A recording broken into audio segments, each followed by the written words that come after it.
একটু সুযোগ দেন বাবা।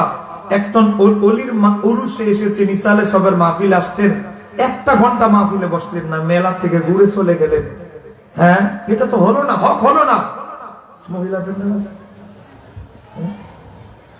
মহিলা প্যান্ডেল আছে না? আমার এলাকাবাসী, এই গ্রামের নাম যে কি, আমার নয়াগাঁওয়ের ভাইয়েরা এবং এই বুজুর্গ ব্যক্তির ভক্ত অনুরক্তরা আসছেন মাহফিলের নিয়তে ঘর থেকে বেরিয়েছেন, কিন্তু মেলা থেকে আর বেরিতে পারেন না। আমি মুসাফির, আমার কোনো যোগ্যতা নাই, আমি একজন মুসাফির। আমার পেশা হলো বই লেখা বা মোনাজারা করা, ওয়াজ আমার পেশা না। কিন্তু ওয়াজের ময়দানে না গেলে মূর্খ বক্তারা সব দখল করে ফেলবে। কথা বলেন ঠিক কিনা? এমনিতে এখন খালি গান গজল ছাড়া ওয়াজে কিছুই নাই। তো আমরা আসছি শুধু এই জন্য সুন্নিয়তের রক্ষার্থে। আমি অনুরোধ করবো ভাই, 1 ঘন্টা আল্লাহর ওলির মাহফিলে আসতেন, কিন্তু প্যান্ডেলে একবারও ঢুকতে পারেন না, এটা তো আপনার জন্য বড় আফসোসের ব্যাপার। এটা আসে আল্লাহর ওলির ফয়েজ নিয়ে যান, ধ্যান করে বসেন।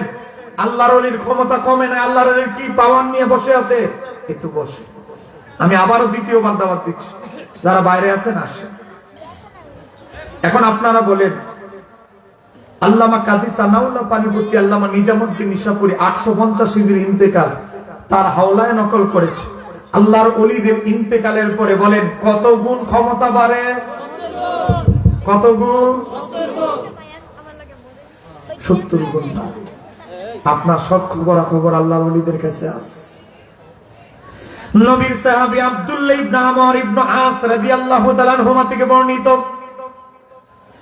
আমার নবী বলেন, ইন্নাদ দুনিয়া জান্নাতুল কাফিরি, দুনিয়াটা হলো কাফেরদের জন্য জান্নাত।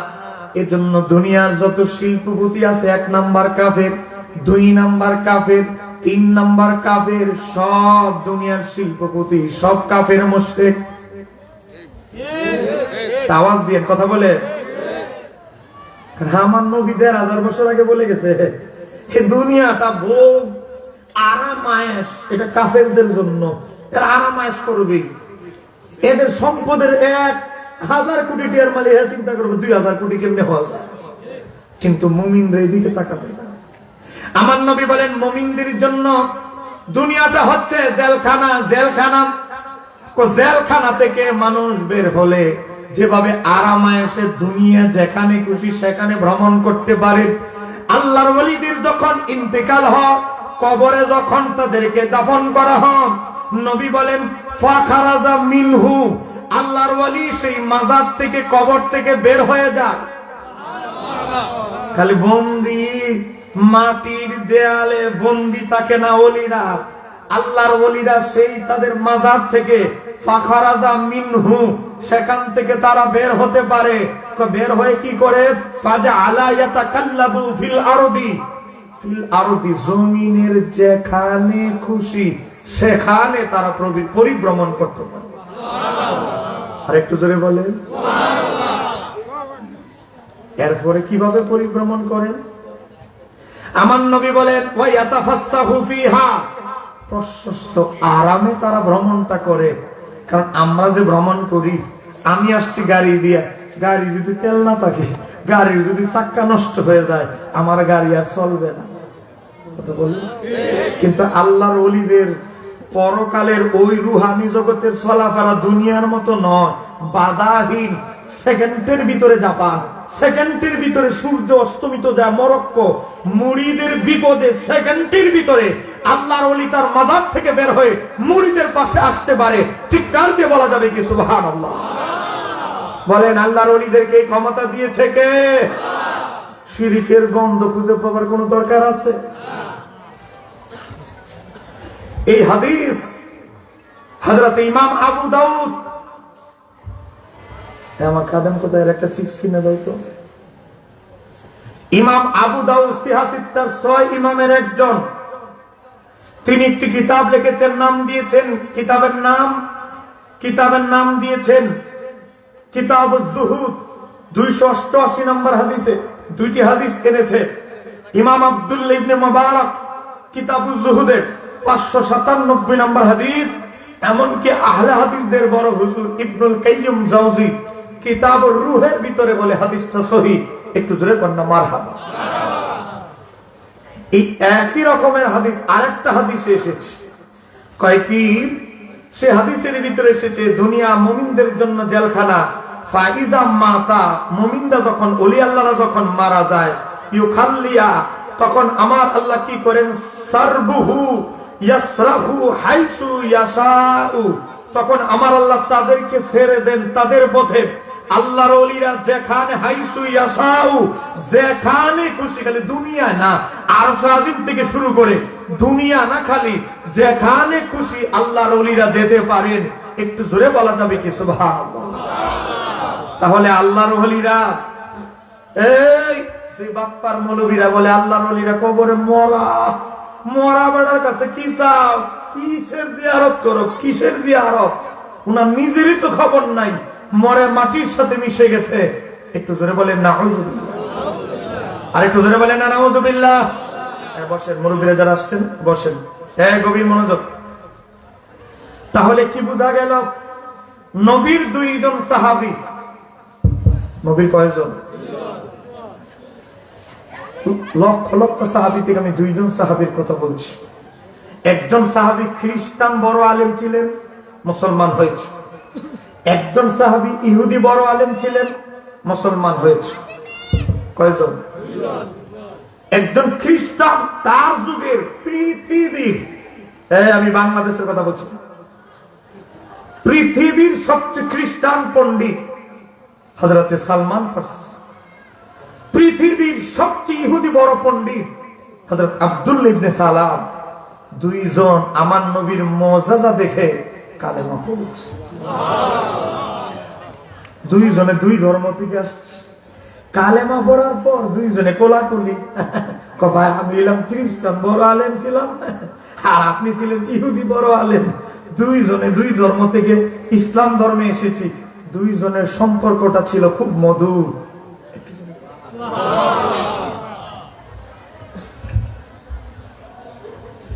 হযরতে সালমান ফারসি বলে আমার ইসলাম গ্রহণটা ছিল কঠিন, আমার ভাই আব্দুল্লাহ ইবনে সালামের ইসলাম গ্রহণটা ছিল সহজ। আমি এক খ্রিস্টান উস্তাদের খেদমত করতাম, উস্তাদ মৃত্যু সজ্জায়, উস্তাদের দর্শ, উস্তাদ উস্তাদ আপনি তো মরে যাইবেন, আপনি একটা ওসিয়ত করেন, আপনার পরে কার শাগরেদ হব আমি? আমার একটা বন্ধু আছে, তার সোহবতে থাকিস। ওই উস্তাদের খেদমত করছে 2-3 বছর, বেচারাও বয়স হয়ে গেছে, হে অমৃত্যু সজ্জায়, উস্তাদ আপনার পরে কার কাছে যাবো? আমার আরেকটা বন্ধু আছে, ওর কাছে সোহবতে থাকি, অনেক বড় আলেম। তার সোহবতে গিয়ে হযরতে সালমান ফারসি অনেক বড় বিদ্বান হয়ে গেলেন। এই উস্তাদ মৃত্যু সজ্জায়, হ্যাঁ উস্তাদ আপনি তো এখন মরে যাবেন, আপনার পরে এখন কার সোহবতে থাকবো? উস্তাদ বলে তোমার আর কোন খ্রিস্টান পণ্ডিতের সোহবতের দরকার নাই। তাওরাতে ইনজিলে যে আখিরি নবীর কথা বলা হয়েছে, সে আখিরি নবী মদিনায় চলে এসেছে, ওনার সোহবতে জীবন কাটিয়ে দাও। একটু জোরে বলা যাবে কি সুবহানাল্লাহ? তোমার আর কোন খ্রিস্টান পণ্ডিতের দরকার নাই, তুমি আখিরি নবীর দরবারে চলে যাও, উনি সর্বশেষ নবী, তাড়াতাড়ি যাও, সুযোগ যেন হাতছাড়া না হয়। হযরতে সালমান ফারসি ছিলেন শিল্পপতি পরিবারের ছেলে, অনেক সম্পদের মালিক, অনেক মেষ, অনেক দুম্বা, অনেক ওট, অনেক ব্যবসা, সব টাকা পয়সা সব বিক্রি করে মুদ্রা করেছে। চিন্তা করেছে মদিনায় চলে যাব, ওখানে গিয়া জায়গা জমি কিনবো, সারা জীবন ওখানে বসবাস করব, নবীর খেদমত করব। রাস্তায় আসতেছে, পড়ে গেছে এক চক্রের হাতে। চক্রের লোক অসাধু ব্যবসায়ী, মিষ্টি মিষ্টি কথা বলে সালমান ফারসির সব ভিতরের কথা বুঝে ফেলেছে, সাথে যে অনেক টাকা এটাও বুঝে ফেলেছে। আরে আমরাও তো মদিনায় যাব, মদিনার রাস্তাঘাট সব আমরা চিনি, চলেন আমাদের সাথে একসাথে। না আপনারা আপনাদের রাস্তায় জানবে না, আসেন। সালমান ফারসির রাস্তা চিনাইব কইয়া মদিনার কাছাকাছি যখন আসলো, হাত পা বাইন্দা, সালমান ফারসির সাথে ছিল কয়েকজন দাস, তাদেরকে হত্যা করে সালমান ফারসিকে হাত পা বেঁধে জিনজিল শিকল লাগায়, শিকল বেঁধে সমস্ত টাকা পয়সা নিয়ে মদিনার বাজারে, দাস বাজারে বিক্রি করে দিলেন। একটু জোরে বলেন না আসছে নবীর গোলামি করতে হয়ে গেছে দাস। সালমান ফার্সিকে উচ্চ মূল্যে বিক্রি করা হলো। অনেক মানুষ দামাদামি করে, কিনতে পারে না। সালাক বলে শিক্ষিত, পড়তে জানে, লিখতে জানে, পণ্ডিত, তাকে এত কম দামে বিক্রি করব না। একজন মহিলা জামাই কথা বলেন আমি এখন স্বাধীন এই ইহুদি মহিলা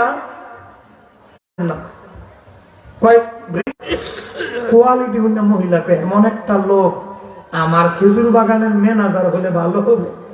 ওনার অনেক খেজুর বাগান, কিনছে চড়া দামে, কিনে নিয়ে গেছে। এই সালমান, তোমার কাজ হলো কোন খেজুর বাগানে কয়জন কর্মচারী কাজ করে, কি করে, কত টিয়া খেজুর গাছে কত খেজুর বিক্রি করলাম, সব তুমি কেশিয়া, তুমি সব হিসাব রাখবা। সালমান ফার্সি খেতে বলে, আসছে নবীর গোলামি করতাম, এখন লাগাই দিচ্ছে আমার মহিলার গোলামিতে।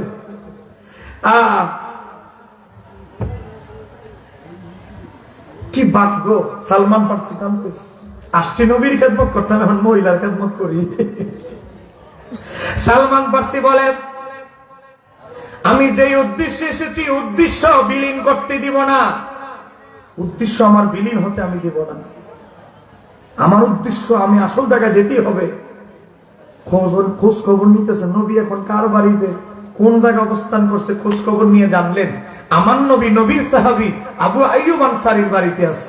একটু জোরে বলেন না সুবহানাল্লাহ।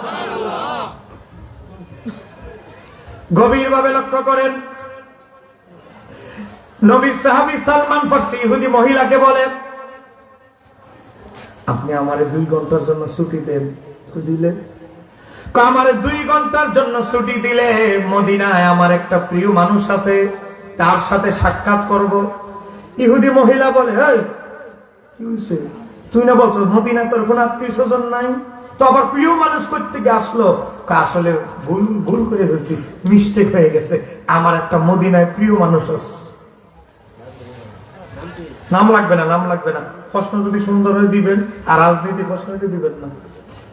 গভীর মনোযোগ।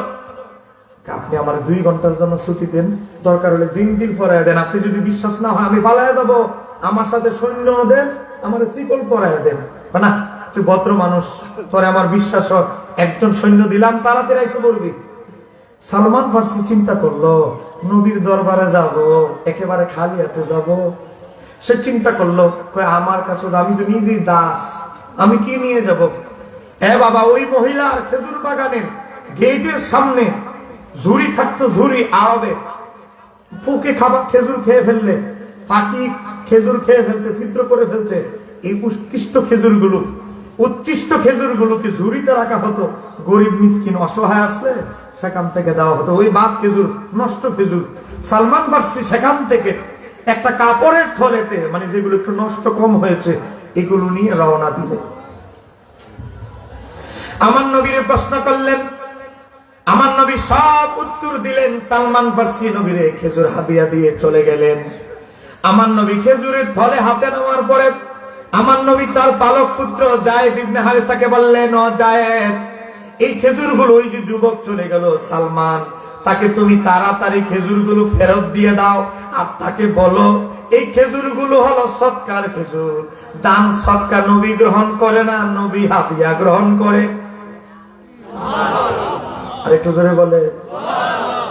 সালমান ফার্সি কিন্তু বলে নাই এগুলো সৎকার, দান সৎকার খেজুর। নবী খেজুর ধরার সঙ্গে সঙ্গে আমার নবী বলে দিয়েছেন। বলেন, আমার নবী গায়েবের সংবাদ দেওয়ার ক্ষমতা নবীকে দিয়েছেন কে? নবীর পালক পুত্র যায়েদ ইবনে হারেসা পিছন থেকে ডাকে, ওই ওই ওই সালমান, না তোমার খেজুর তুমি। কি হলো, নবী আমার খেজুর নিয়ে নেই কেন? নবী বলেছে এগুলো তোমার দান সৎকার খেজুর, নবী দান সৎকার নেয় না, হাদিয়া দিলে নেয়। তোমার সৎকার খেজুর, তোমার তুমি নিয়েছো, তোমার খেজুর তুমি নাও। সালমান ফার্সি তাওরাত কিতাবের সাথে মিলাইলেন। তাওরাত কিতাবে আছে আমার নবী হাদিয়া গ্রহণ করবেন, কিন্তু যাকাত, ফিতরা, দান সদকা আমার নবী কবুল করবেন না। তাওরাতের সাথে আরেকটা বিষয় মিলে গেল। আর নবী যে খেজুর ধইরাই বলে ফেলেছে এটা দান সৎকার খেজুর। সালমান ফার্সির একই ঈমান আরো বেড়ে গেল। আপনাকে রাগ করতেছে? তা আওয়াজ কি দেওয়া যাবে নি সামনে ইনশাআল্লাহ? সুবহানাল্লাহর আওয়াজটা চাইলে একটু জোরে দেওয়া যাবে নি বাবা? সালমান ফার্সি এবার ওই মহিলার, ওই যে ইহুদি মহিলার গোলাম হয়ে গেছে। মহিলা বেগম সাহেবা, আমি ওভার টাইম করবো। কিরে তোর বউ নাই বাচ্চা না, ওভার টাইম করবি কেন? আমি কিছু খেজুর লাগবে। আমি তোরা দিব না, মানে দান দিবেন, ওই দানের খেজুর আমি আমার প্রিয় মানুষকে দেওয়া যাবে না। তাহলে কি চাস? আমি রাত্রেবেলা ওভার টাইম করবো। ওভার টাইম করে আপনার আমার মুদ্রা দিবেন, ওই মুদ্রা দিয়ে খেজুর কিনে আমি আমার প্রিয় মানুষটারে হাদিয়া দিব। রাতের বেলা না ঘুমায়া ডাবল ডিউটি করে সালমান ফার্সি কিছু মুদ্রা সংগ্রহ করলো। ওই মুদ্রা দিয়ে আবার খেজুর নিয়ে গেছে নবীর দরবারে। আমার নবী খেজুরের থলে হাতে নিয়ে বলে, সালমান এবার তোমার খেজুর গুলো নেওয়া যাবে, কারণ এবারের খেজুর গুলো তোমার কষ্টে অর্জিত ফসল, এগুলো হাদিয়ার। অথচ সালমান ফার্সি কিছুই বলে নাই। একটু ধরে বলা যাবে কি ইয়া রাসূলুল্লাহ? সালমান ফার্সি বলে, ইয়া রাসূলুল্লাহ, নবী গো, আপনার হাত মোবারক প্রসারিত করে আমি খ্রিস্টান বড় আলেম সালমান আপনার হাতে হাত রেখে বায়াত হয়ে আমি মুসলমান হয়ে যেতে চাই। মুসলমান হওয়ার পরে সালমান ফার্সির করুণ কাহিনী শুনে দাস যে হয়ে গেছে। আমার নবী সাহাবীদের ভিতরে যারা ধনী সাহাবী সবাইকে ডাকলেন, ও আমার আবু বকর, ওসমান, আব্দুর রহমান ইবনে আউফ, ওমর, আসো। তোমার ভাই সালমান আগে ছিল খ্রিস্টান বড় পণ্ডিত, হয়ে গেছে এখন সাহাবী মুসলমান। আমার সাহাবীরা, তোমার ভাই অমুক অমুক ঘটনার এক চক্রে দাস হয়ে গেছে। সে একজন শিক্ষিত উঁচু বংশের মানুষ, তাকে মুক্ত করতে হবে। সাহাবীরা বললেন, ইয়া রাসূলুল্লাহ, আপনি উদ্যোগ নেন, টাকা পয়সা লাগলে আমরা দিব। নবী কিছু সাহাবীদেরকে নিয়ে ওই ইহুদি মহিলার বাড়িতে গেছে। মহিলা যখন শুনছে আমার নবী তার বাড়িতে আসতেছে, চেহারাটা অন্যরকম হয়ে গেছে। কারণ ইহুদিরা হলো আমার নবীর খোলাখুলি দুশ্মন। বলেন এখনো মুসলমানদের সবচেয়ে বড় দুশ্মন হলো ইহুদিরা। বলেন এখনো পর্যন্ত মুসলমানদের সবচেয়ে বড় দুশ্মন কারা?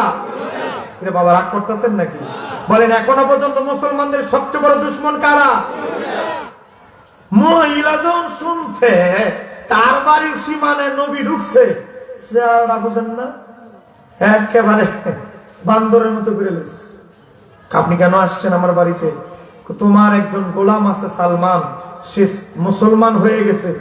সে দাস হওয়ার উপযুক্ত ব্যক্তি নয়, সে সম্ভ্রান্ত ব্যক্তি, সম্ভ্রান্ত বংশের ছেলে।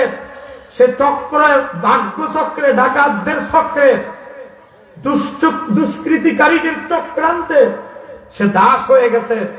তুমি যত দামে তাকে ক্রয় করেছো তার চেয়ে আমরা বেশি দিব, তুমি তাকে মুক্ত করে দাও। ইহুদি মহিলার চেহারা বুঝেন না? আমি কি আপনাকে বলেছি তাকে মুক্ত করব? তাকে আমার প্রয়োজন, সে আমার ম্যানেজার, তাকে আমার প্রয়োজন, আমি বিক্রি করবো না, আপনি আপনার রাস্তা মাপেন। মানে নবীর তুচ্ছ-তাচ্ছিল্য শুরু করছে। আমার নবী বললেন, আমরা হালাল ভাবে, বৈধ ভাবে তাকে কিনতে চাই, যা আল্লাহ হালাল করেছে, আমি তাকে কিনতে চাই। মহিলা আবার তেসরা উত্তর দিস, তৃতীয়বার তেসরা উত্তর দিছে। নবী বলে, ইহুদি মহিলা, তুমি আমারে নবী মানো আর না মানো, তোমার ইহুদি মৌলবীদের জিজ্ঞাসা করিও, আমি সত্য নবী না ভুয়া নবী। আমি কিন্তু তোমার জন্য বদদোয়া দিব, কারণ আমি হালাল প্রস্তাব দিয়েছি। আমি তোমার পরিশোধ করে টাকা তার চেয়ে বেশি দাম দিব। আমি হালাল প্রস্তাব দিয়েছি, তুমি যদি আমার হালাল প্রস্তাবকে নাকচ করো, আমাকে কষ্ট দাও, আমি কিন্তু তোমার জন্য বদদোয়া করব। বদদোয়া করলে কিন্তু তোমার সব সম্পদ ধ্বংস হয়ে যাবে। মহিলা মনে মনে খাইছে কাম, উনি তো সত্য নবী না সত্য, কারণ কোন ইহুদি আলেম ওনাকে মিথ্যাবাদী প্রমাণ করতে পারে নাই। উনি যদি আমার বদদোয়া দেয় তাহলে আমার অবস্থা খারাপ। মহিলা আবার ডরাইছে, ভিতরে ভিতরে ভিতরে ভয় পাইতেছে আর কি। মহিলা বলে, আচ্ছা ঠিক আছে, মুক্ত করব। এক নাম্বার, এই যে বাগান, এই যে এই বিশাল বড় জমিটা দেখা যায়, এগুলো খালি করেছে, এখানে আমি খেজুর বাগান বানাবো, এখানে আমি খেজুর গাছ চারা রোপণ করব। আপনি সালমান ফার্সির বিনিময়ে 1000 খেজুরের চারা রোপণ করে দিবেন। এক নাম্বার। 2 নাম্বার শর্ত হলো 1 বছর পরে প্রত্যেকটা চারায় ফল ধরতে হবে। কয় বছর? মহিলা কত বড় সেনা মহিলা, চিন্তা করে। এই সব পুরা জায়গা নাই, বাগান ভরবো আমি, 1000 চারা রোপণ করতে হবে, 1 বছর পরে খেজুর ধরতে হবে, ফলন হতে হবে। আমার নবী মুস্কি হাসি দিয়ে বলে, বেডি মহিলা আমার উপরে পণ্ডিতি করস, আমি হাত উঠাইলে 6 মাসের গাছে ফল ধরতে পারে। একটু জোরে বল।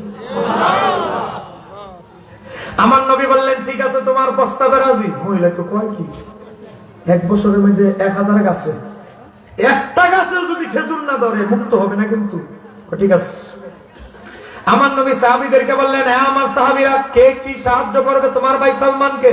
একজনে বলে 200, একজনে বলে 100, একজনে বলে 5টা, একজনে বলে 10টা। দিতে দিতে সারা 999টা চারা নবী পেয়ে গেলেন। বাকি আছে কয়টা? দিলেন। নবী মুস্কি হাসি দিয়ে বলে, তুমি কষ্ট পেয়েছো, তুমি মনে করছো তুমি একটা সারা দান করছো দেখে আমি অবজ্ঞা করেছি। ঘটনা এটা নয়, তোমার সারাটা হলো পুরুষ চারা। এটাকে যখন রোপণ করা হবে, বড় হবে, এটাতে কোনো খেজুরের ফলন হবে না, খেজুরের ফুল ধরবে না, খেজুর ধরবে না। আর এই উসিলা দিয়া তোমার ভাই সালমান আজীবন গোলাম থেকে যাবে। তুমি কি চাও তোমার ভাই গোলাম থাকুক? ওই সাহাবী চোখের পানি দিয়ে বলে, নবী গো, আপনি একটা চারা ধরার পরে ওই চারায় কেমন ফল হবে, কেমন ফলন হবে, কেমন ফসল হবে, এটা আপনি জানেন, এটা তো আমরা জানি না। ইয়া রাসূলুল্লাহ, আপনি আমাকে মাফ করে দেন। আমার নবী নিজের টাকা দিয়ে আরেকটা চারা কিনে আনলেন। কিনানোর পরে ওই চারা নবী নিজ হাতে রোপণ করলেন। 1 বছর পর 1000 চারার মাঝে ফলন হয়েছে। আপনারা বলেন, নবীর চাইতে বড় দয়ালু আর কেউ আছে? জোরে বলেন, কেউ আছে? নবীর প্রেম আপনার দিলে যেমন থাকবে। একজন সাহাবী জন্মভূমি ভিটা বাড়ি সব বিক্রি করে নবীর জন্য এসেছে। আমার নবী বলে, আমার উম্মত সালমান নিজের সব সম্পদ বিক্রি করে আমি নবীর জন্য এসেছে, আমি নবীও তার জন্য কিছু করতে হবে। বিরক্ত হচ্ছেন আপনারা? আর আধা ঘন্টা 40 মিনিট চলবনি বাজান? কেউ বাজান চলবনি? কে কে চলে যাবেন হাত তুলে দেখাই দেন।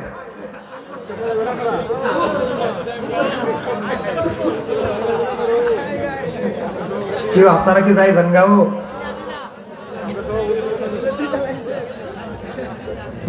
সিডাগাং থেকে আইসি, ঘন্টা দেড়েক না কথা বলে কি ফুসবো? 7 ঘন্টা জার্নি করে আসলাম। 2 ঘন্টা না, আপনারা যদি 1.5 ঘন্টা তাহেন, আমি আল্লাহর ওলির উসিলা দিয়ে আপনার লেগে একটা দোয়া করে যাব। একটু ধরে বলেন ইনশাআল্লাহ, আর একটু ধরে বলেন ইনশাআল্লাহ। বাবা, নবীর জন্য যদি 1 কদম বাড়ান, আমার নবী আপনার জন্য 100 কদম রেডিয়াস। শুধু ইখলাসের সাথে নবীর পক্ষে থাকতে হবে। কথা বলেন ঠিক? আমি একটা উদাহরণ দিচ্ছি আপনাদেরকে বোঝার জন্য। নবীর একজন সাহাবী ছিলেন, আগে তার নাম ছিল আব্দুল উজ্জা। উজ্জা মানে আরবের একটা মূর্তির নাম। তারা দেবতা, বুঝেন না, দেবতা বলতো। মক্কা জীবনে নবীর হাতে বায়াত হয়ে মুসলমান হয়েছে। জন্মগ্রহণ করেছিলেন এতিম হিসেবে। ছোট কালে বাবা মারা গেছে। বাবার অনেক সম্পদ ছিল, চাচা আবার চালাক। 2 বছর পর্যন্ত দুধ পান করে মারে বিদায় করে দিস, মানে ভাইয়ের বউর বিদায় করে দিস। সব চাচা নিজের লোকে মিলে এলিস। এমন কিছু কুলাঙ্গার চাচা আমাদের দুনিয়াতে আছে, বাংলাদেশে আছে, আছে না নাই? সুযোগটা ভাই আর ভাইয়ের সম্পদ নিজের লোকে মিলে এলিস। বাতিজা তো আমার, আমি দেখবো। বাতিজার হার জীবন কাটাইস নিজের সাথে। এই ব্যক্তি ইসলামের আলোয় আলোকিত হয়ে গেছে। বলে, ইয়া রাসূলুল্লাহ, আমার নাম কি হবে? তোমার নাম হলো আব্দুল্লাহ। তো ইয়া রাসূলুল্লাহ, আমি একটা অনুরোধ আছে আপনার কাছে। কই কি? আমার চাচা হলো আবু জাহেলের ডাইন হাত। কার ডাইন হাত? আমার চাচা যদি জানতে পারে ডাইরে কামানে মেরে নেব। আমি আমি আমার ঈমানকে, ইসলামকে কিছুদিনের জন্য গোপন রাখতে চাই, অনুমতি দিবেন নবী? নবী অনুমতি দিলেন। নবী মক্কা থেকে মদিনায় হিজরত করে চলে গেলেন। মদিনায় চলে যাওয়ার পরে বাবা, নবীর কিছু সাহাবী মক্কায় রয়ে গিয়েছিলেন। আব্দুল্লাহ গোপনে যাইতো নামাজ পড়ার জন্য, কোরআন তেলাওয়াত করার জন্য। দুইজন গোয়েন্দা করছে কি খবর নিয়ে বুঝে ফেলছে, বুঝে গিয়ে আবু জাহেলকে জানাই দিস। আবু জাহেল হের চাচারে ডাকছে, তুই বেলে আমার ডাইন হাত, তোর বাতিজা মোহাম্মদের অনুসারী হয়ে গেছে, তুই আমার ডাইন হাত। কি বলেন এটা? হ্যাঁ সত্য, তোর বাতিজার নামও জানি, আব্দুল্লাহ এখন হয়ে গেছে। চাচা তো আইয়া শুরু করছে তুফা। এই দুইটা অপশন, তোর বাপের সম্পদ আমার সাথে আছে, ওই সম্পদও তোরে দিব, আমার থেকেও কিছু সম্পদ তোরে দিব, বিনিময়ে শুধু মোহাম্মদকে অন্তর থেকে মাইনাস করে দিতে হবে, ইসলাম বাদ দিতে হবে, মোহাম্মদকে অন্তর থেকে ছাড়তে হবে, বিনিময়ে সব সম্পদ পাবি, আমার থেকে কিছু সম্পদ পাবি। আর যদি সম্পদের বদলে ইসলাম কবুল করি, ইসলামের উপরে থাকি, নবী মুহাম্মদ সাল্লাল্লাহু আলাইহি সাল্লামকে হৃদয়ে ধারণ করি, তাহলে আমার কি হবে? সম্পদ কোনো কিছুই পাবি না। তোর কি সম্পদ দরকার নাকি নবী মুহাম্মদকে দরকার? আমার নবীকে দরকার। কারণ সম্পদ হারায় গেলে সম্পদ অর্জন করতে পারবো, ঈমান নষ্ট হয়ে গেলে, নবীকে হারালে আমি সব হারালাম। কতটুকু ত্যাগ নবীর মহব্বত আমরা দিয়েছি। নবী সাহাবী আব্দুল্লাহ রে চাচা বলে, আরেকবার সুযোগ দিচ্ছি। একই কথা, আরেকবার তোরে সুযোগ দিচ্ছি, তুই কি সম্পদ চাস না তোর নবীরে চাস? একই কথা উত্তর দিলেন, গোটা জমিন যদি আমার নামে লিখে দেওয়া হয়, এক হাতে গোটা জমিন, গোটা দুনিয়াটা আমার নামে সম্পত্তি করে দেওয়া হয়, আর এক হাতে সুযোগ দেওয়া হয় নবীরে গ্রহণ করা, আমি সব সম্পদ বিসর্জন দিয়ে ও আমার চাচা আমি নবীরে গ্রহণ করব। ঠিক আছে, সব সম্পদ আমার, তাড়াতাড়ি বের হো, মদিনায় যা, তোর নবীর কাছে যা, তোর জান ভিক্ষা দিলাম।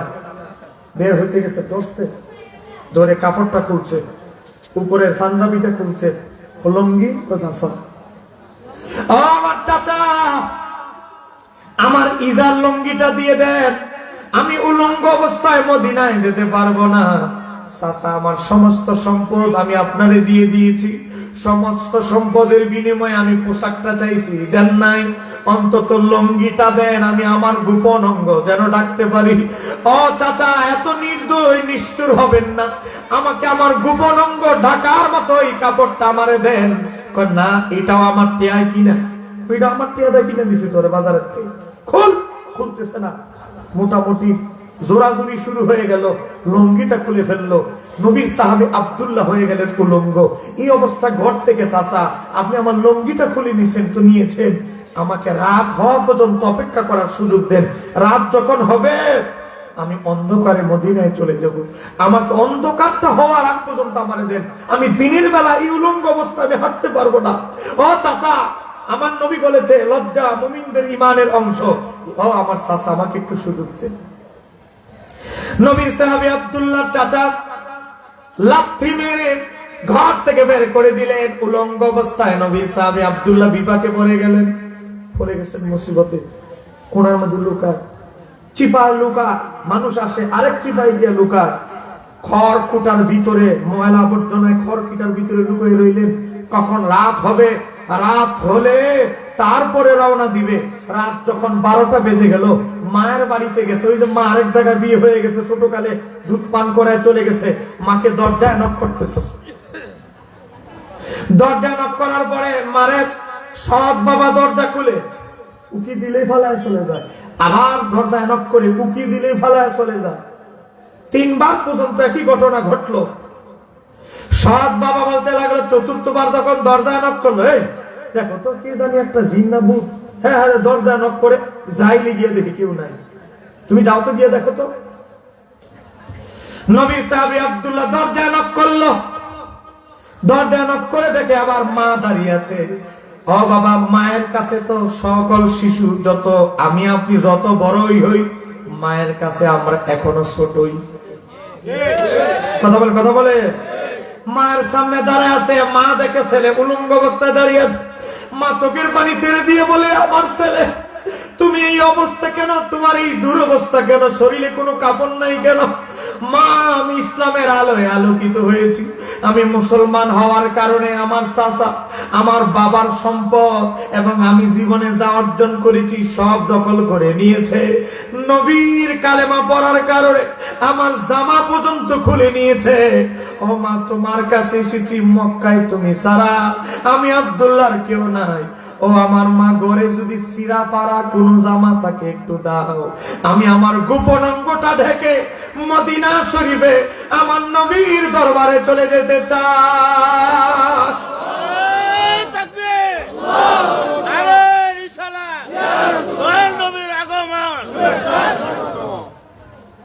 আপনারা বিরক্ত হচ্ছেন নাকি?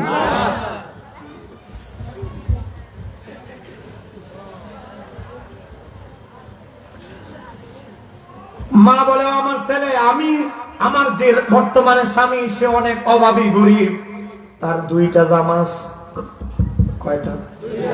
একটা সিরা পুরান আর একটা পরে আছে এখন রানী।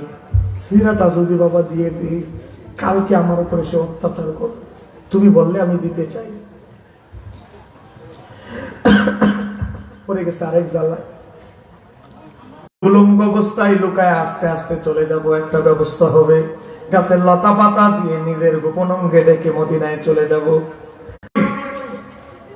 সারাটা ঘর তল্লাশি করার পরে একটা পুরাতন সিরা কম্বল পেয়েছে, কম্বলের টুকরা কম্বল, মানে এটা ব্যবহার করা যায় না, সিরা পাড়া পরে আছে। তুই কম্বলটা আনার পরে বলে, পুত্র, এই কম্বলটা তো সিরা ফাড়া, তোর তো আর এটা পোশাক হিসাবে না, কোন রকম গোপন অঙ্গ ঢাকার জন্য, লজ্জাস্থানের জন্য দরকার, তুই এটা ব্যবহার কর। নবীর সাহাবী আব্দুল্লাহ এই কম্বলটাকে দুইটা টুকরা করলেন। একটা টুকরা দিয়ে লজ্জাস্থানকে বাঁধলেন, কোমর বাঁধলেন, আর একটা অংশ দিয়ে বুক পর্যন্ত এই জায়গা ঢাকলেন, কারণ গরম উত্তপ্ত রোদে বালুগুলো যখন বাতাসে উড়বে শরীরে ঠসা পড়ে যাবে। শরীরটা ঢাকলেন একটা অংশ দিয়া, আর একটা অংশ ও বাবা গোপন অঙ্গ ঢাকলেন। ডেকে রাতের আধারে রওনা দিয়ে দিলেন। ও বাবা, আস্তে আস্তে আস্তে নবীর দরবারে মসজিদে নববীতে নবীর সাথে সাক্ষাৎ করলেন। আমার নবী আব্দুল্লাহর ইসলামের জন্য বাড়িঘর সব সম্পদ, এমনকি জামাটা পর্যন্ত ইসলামের জন্য ছেড়ে দিয়েছেন। এই ঘটনা আমার নবী সমস্ত সাহাবীদের কাছে বর্ণনা করতে লাগলেন। সাহাবীরা কান্না করতে লাগলেন, মুহাজির সাহাবীরা বলে, আমরা হিজরত করার সময় টাকা পয়সা মুদ্রা উট এগুলো আনতে পেরেছিলাম, আর আব্দুল্লাহ ইসলামের জন্য নিজের জামাটা পর্যন্ত খুলে দিয়েছেন। আমার ভাই আব্দুল্লাহকে সুস্বাগতম। আব্দুল্লাহকে নিয়ে আমাদের গর্ব হয়, একটু জোরে বলেন। আমার নবী খুশি হয়ে তাকে একটা উপাধি দিয়েছেন, উপাধি দিয়েছেন জুলবিজাদাইন, কম্বলের দুই টুকরার অধিকারী। ইসলামের জন্য সব সম্পদ চাইরা দুই টুকরা কম্বলের টুকরা নিয়ে মদিনায় আসছে। এজন্য আমার নবী বলে, আমার সাহাবীর নাম আগে ছিল শুধু আব্দুল্লাহ, এখন তার নাম হবে আব্দুল্লাহ ইবনু জুলবিজাদাইন। আব্দুল্লাহ হলো নাম, জুলবিজাদাইন মানে হলো কম্বলের দুই টুকরার অধিকারী। আব্দুল্লাহ তাবুকের যুদ্ধে যখন শহীদ হলো, আমার নবী রানিং যেই জামাটা ছিল, ঘরে গিয়ে রানিং জামাটা খুললেন। রানিং জামা ইজার শরীফ খুলে নবী নতুন জামা পরে, আমার নবী সেই জামাটা নিয়ে এসে আমার নবী সাহাবীদেরকে বলে, ও আমার সাহাবীরা, আমার আব্দুল্লাহ ইসলামের জন্য তার জামা খুলে দিয়ে এসেছিল, আমি নবী আমার সাহাবীর জন্য আমি নবী আমার জামা পরিহিত রানিং জুব্বাটা খুলে দিলাম।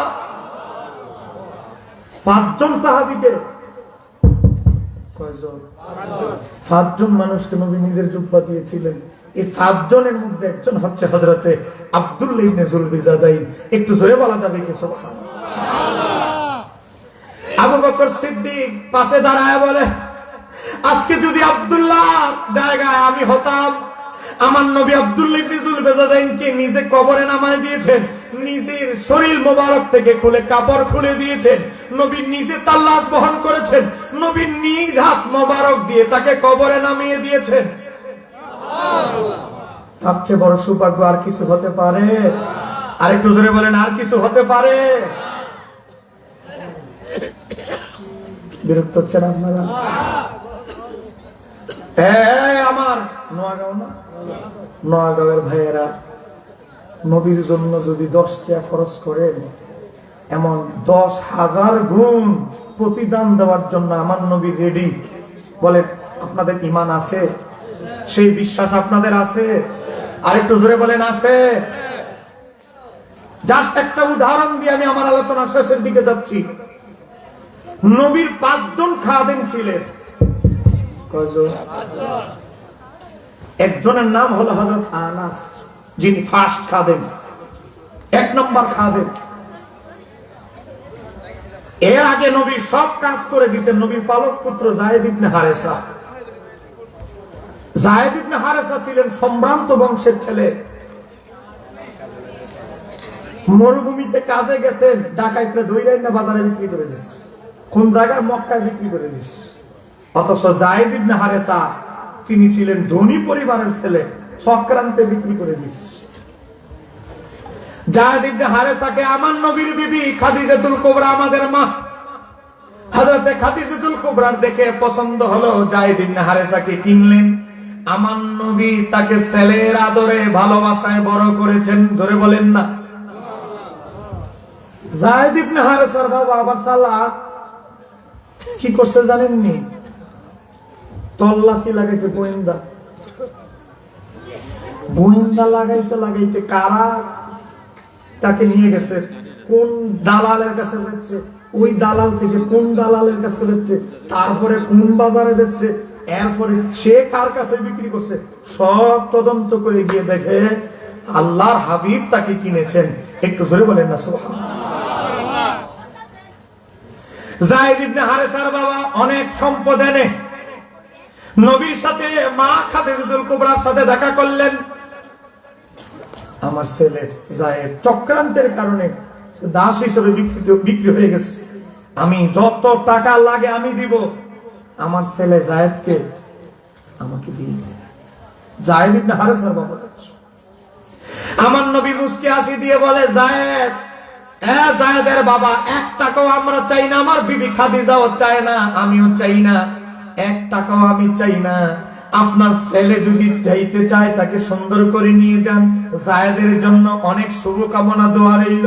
যায়েদ ইবনে হারেসা চোখের পানি দিয়ে ছেড়ে বলে, ও আমার পিতা হারেসা, আপনি আমারে জন্ম দিয়েছেন, ছোট থেকে বড় করেছেন, সবই ঠিক আছে, কিন্তু এই মহিষী মহিলা হযরতে খাদিজাতুল কুবরা, এই মহিষী ব্যক্তি, এই মহান ব্যক্তি আল্লাহর হাবিবের সোহবতে আমি এত ভালোবাসা আদর যত্ন পেয়েছি যা আপনারা কোনোদিন মা বাবা হয়ে দিতে পারেন নাই।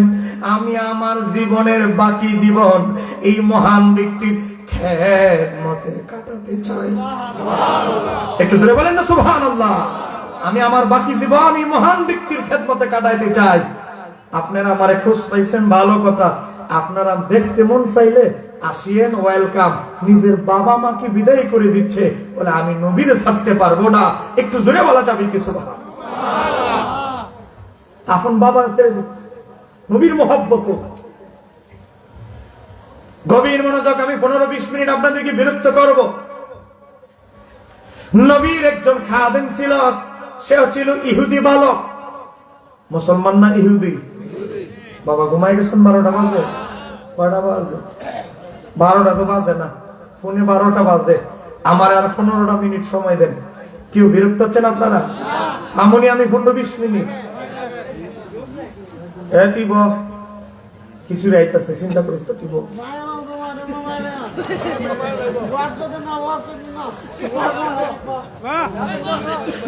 বক্তা মাইরা রেলে ওয়াজ করবো কেডা? কি করছি? বক্তা যদি মইরা জায়গা ওয়াজ করবো কেডা?